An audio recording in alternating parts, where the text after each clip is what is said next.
and what they should do to get the dream job. Because I remember my past times, my dreams was to work in a specific bank in Brazil. The Brazilians will know it's Itaú. It was my dream to work there. Then I had a lot of friends who were working there and said, "Oh my god, it's shit, don't go there, blah blah blah." Other friends, "Oh my god, it's very nice, it's awesome." In the end, I never worked there, probably will not no work there anymore. And but what tips do you have for candidates, like, I don't know, CV interviews, how to do not behave on face to face, do not threat the recruiters, for example, and all this kind of things?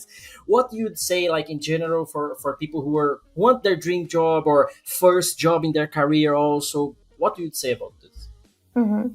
So, high level tip at the very beginning. So first of all, think about the things that you really want to achieve and what is the direction that you want to follow when it comes to your career.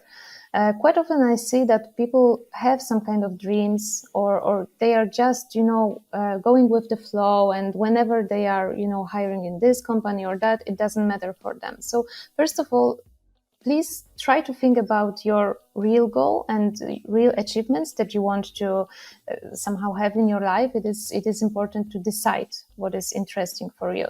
And then it is really easier to go step by step and to achieve it. Also, you said about this dream job. I think that we should start and maybe we should cut our dreams a bit for the smaller parts. So sometimes we have this goal, which is very high and very difficult to achieve. Maybe start with the smaller parts, and let's do it step by step. If our goal is too high, then it can be demotivated for us. And this is something that we probably don't want to have. But going to the more specifics and technical details, let's start with the CV. So that's the most important document in the recruitment process. And people still make a lot of mistakes creating the CVs. So please check your contact details if they are valid. That's the first thing and quite important. So we can also reach out to you. Then the length of the CV. I would say that, 1 or 2 pages, this is the maximum length of the CV. Do not create like the 10-page story of your life. I had a 6-page one in the past. Imagine.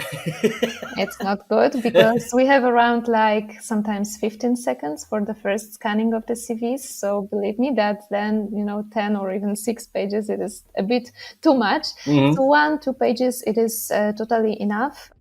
Then I also recommend to specify your tasks, because if you say in your CV, for example, that you are a software developer, it says nothing to me. So I would like to know if you work on backend, front end, on web, mobile, desktop applications, cloud, on-premise, etc. This is quite important to me from the very beginning, because thanks to that, I can adjust the jobs that I have, for example, in my offer, to your skills and also your previous experience.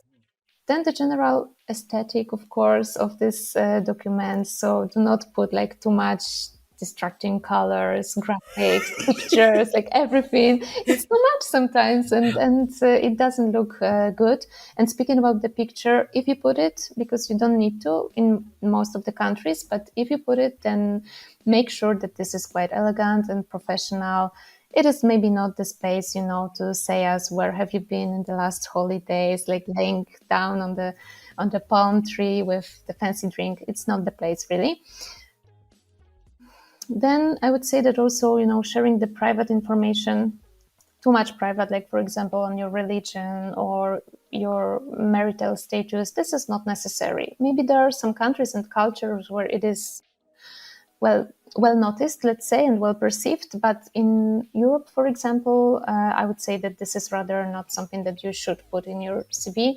Remember that sometimes too much information might be not beneficial for you in the end, because we are all human beings. There are people who have some bias, and we all have bias. We need to be only aware of them. Yeah. But because of that information and giving too much information, you can be also sometimes, in the worst scenarios, rejected due to that fact. So please avoid it. And also maybe it is also a good habit to apply for challenging roles. So challenge yourself a bit if you want to develop your skills, and in general, if your self-development is something important to you, then don't look for the same job as you have right now, because that would be actually the step backward. Please find something more challenging, and also I recommend to do it, because then you can learn something more, and then you can also go forward with your whole career path. So definitely, when choosing the new job opportunity, you should also choose the ones that gives you some new skills, new areas of development, etc. So this is regarding the CV, and also LinkedIn profile. I need to mention it. LinkedIn is one of the most important recruitment tool nowadays, like global one.